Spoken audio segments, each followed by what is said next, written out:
como organizar o mundo sem estados. Fomos acostumados a ver o mundo dividido em estados. Quando olhamos o mapa mundi, é como se fosse natural associarmos cada porção da superfície da Terra a um estado, ou a um país, mas propriamente a um aparelho de estado. Porém, na era moderna, ao mesmo tempo que surgiu o Estado moderno, centralista, algumas ideias descentralizadoras foram defendidas e também colocadas em prática, confrontando os estados. Muitas dessas descentralizadoras ideias podem ser agrupadas no chamado princípio federativo ou federalismo, a forma de organizar o espaço geográfico associada ao campo político libertário, mais conhecido pelo anarquismo. Mas como e por que organizar o mundo sem estados? Em primeiro lugar, o Estado tem historicidade. Ele surgiu em um momento e provavelmente acabará em algum, como assim nos mostra o estudo da história. Na era moderna surgiram ideias centralizadoras e outras descentralizadoras sobre como organizar o espaço. As ideias centralizadoras seriam aquelas do Estado capitalista propriamente dito, que é aquela que a gente conhece na maior parte da Terra, e também do Estado socialista, advindas do marxismo-leninismo. O Estado, para os socialistas, ele cumpriria uma fase pós-revolução, pois a ideologia burguesa não desaparece do dia para a noite. Então é preciso usar a violência de Estado contra a classe que sempre dominou, ou seja, os trabalhadores usando a violência do Estado contra a burguesia. Já o Estado para os anarquistas seria necessário destruí-lo pós uma revolução, pois a chegada ao aparelho de Estado, mesmo um aparelho de Estado socialista, criaria uma nova classe de burocratas que se descolaria do povo e teria tendências autoritárias justamente por estar em uma instituição autoritária como é a natureza do Estado. Bom, então o princípio descentralizador, o princípio federativo ou federalismo. Não confundir com o federalismo estatal, aquele que está na Constituição dos Estados Unidos, ou mesmo aquele que está na República Federativa do Brasil, como uma forma de organização federalista, entre aspas, do Estado moderno. Mas sim, ele é associado ao campo libertário. No século XIX, quando essas ideias começam a ser sistematizadas com base na experiência histórica da classe trabalhadora, nós tivemos alguns trabalhadores, alguns pensadores, alguns militantes que sistematizaram melhor essas ideias, como o Proudhon, o Bakunin e, no final do século XIX e primeiro do século XX, o Reclus e o Kropotkin, esses dois geógrafos. Uma obra inicial a gente pode dizer que seria o do princípio federativo.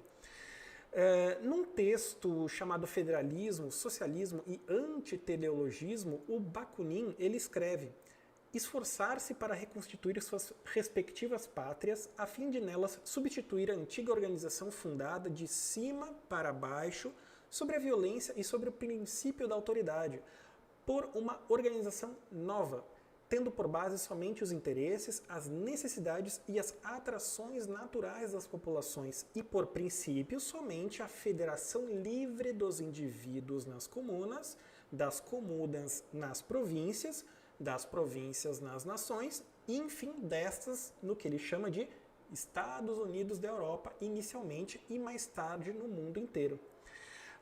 Então, nós temos o quê? Sintetizando o pensamento desse texto do Bakunin, uma livre associação de unidades territoriais, porções do espaço organizadas segundo as decisões radicalmente democráticas dos próprios habitantes. Bom, aqui no Brasil, aqui na Amazônia, aqui em Abya-Yala, a gente poderia dizer que essas unidades territoriais, ao invés de comunas, seriam aldeias, quilombos, enfim, quaisquer unidades territoriais. Para o Reclus, a nação, por exemplo, seria algo legítimo, um agrupamento identitário. Já o nacionalismo deve ser combatido.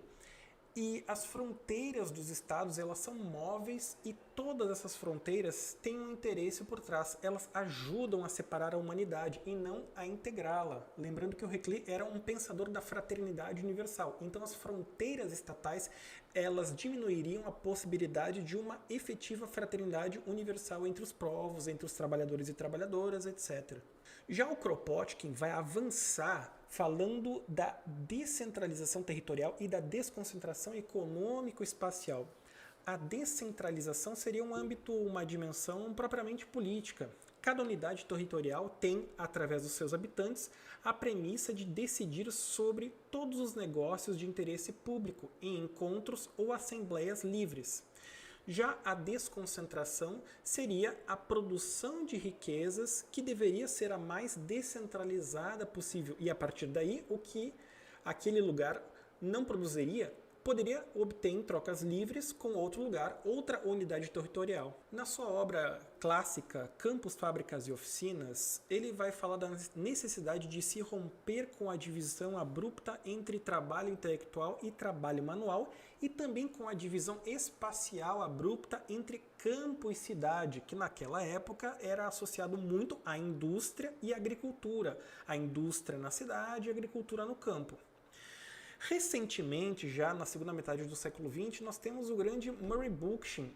Ele, a partir dos Estados Unidos, a partir de Nova York, na verdade, a partir da região do Nordeste dos Estados Unidos, ele pensa as grandes cidades, as metrópoles, e como que o federalismo poderia se dar num mundo hoje com grandes aglomerados populacionais. Para enfrentar a ditadura dos grandes números, ele propõe, por exemplo, o estabelecimento de conselhos de bairro ou de setores, o suficiente para situações presenciais, e a partir dessas situações presenciais, que as pessoas poderiam se ver pessoalmente, a partir daí as decisões seriam levadas para instâncias em escalas geográficas maiores, cartográficas menores. O Marcelo Lopes de Souza vai falar da ciberdemocracia. E se a gente pensar bem, hoje nós temos um desenvolvimento tecnológico, comunicacional suficiente para lidarmos com uma descentralização de decisões radicais. Mas essas tecnologias, elas não são, em definitivo, utilizadas para a radicalização das decisões de interesse público. E a partir dessa figura, a gente teria a diferença entre o princípio da representação e o princípio da delegação. A representação sendo aquilo que a gente conhece nas nossas democracias chamadas representativas, onde você votaria ou escolheria um representante para decidir por você. Enquanto na delegação, as pessoas escolhidas como delegadas serviriam como uma espécie de porta-voz, ou seja, uma assembleia ou um coletivo ou uma comunidade decidiria algo sobre algum assunto, e essa instância, dependendo da necessidade, seria levada a instâncias superiores a partir de porta-vozes, que não decidiriam, mas sim levariam essas decisões para as escalas geográficas maiores. Resumindo, o Estado, ele organiza a sociedade de cima para baixo, separa estruturalmente os dirigentes e dirigidos, como diria o Castoriadis, mesmo nas nossas democracias representativas ou democracias burguesas.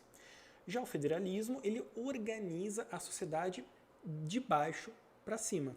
A partir daí, esses diversos pensadores, militantes, ativistas, essas pessoas que sempre estiveram no seio da classe trabalhadora e dos movimentos sociais ao longo do século XIX, do século XX e que até hoje estão, pensam que a auto-organização da sociedade deixaria os órgãos de Estado obsoletos. Mas como exatamente?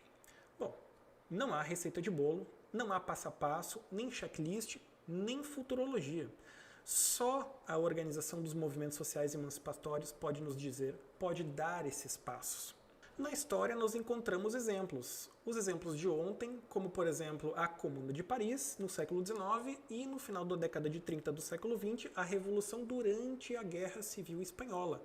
Já os exemplos de hoje, de organização federalista, nós teríamos os territórios zapatistas no sul do México e Rojava ao norte da Síria, no Kurdistão sírio, baseada no protagonismo feminino e no confederalismo democrático, inspiradas nas ideias do Bookchin e do Abdullah Öcalan. Aqui na descrição tem várias indicações para ajudar a entender esse projeto de organização espacial federalista. E hoje, aqui, poderíamos pensar elementos federalistas, elementos não centralistas na organização dos movimentos de povos indígenas, de federações quilombolas, de diversas organizações de movimentos sociais atuando em diversas escalas. nós identificamos a materialidade de elementos federalistas, necessidades de autogestão, auto-organização, de controle efetivo da riqueza socialmente produzida nas mãos de quem produz, da luta pela autonomia, pelo planejamento e pela gestão dos territórios ancestrais dos povos indígenas e etc. É importante frisar que o federalismo não é uma invenção dos libertários ou dos anarquistas, é algo observado na organização política do espaço ao longo da história e diríamos, inclusive hoje, os elementos federalistas, esse modelo de organização política do espaço, ele concorre desde sempre, desde o aparecimento do Estado moderno com o próprio Estado moderno. É uma forma de resistência e existência frente aos autoritarismos provocados ou sustentados pelo Estado capitalista e pelo Estado em geral. A análise histórica e geográfica nos mostra que o Estado não é inevitável. É possível construir um mundo baseado na busca pela autonomia, ou como diriam os zapatistas, um mundo onde caibam muitos mundos. Inscreva-se no canal do NEPES, compartilhe nossos vídeos e contribua com a divulgação científica.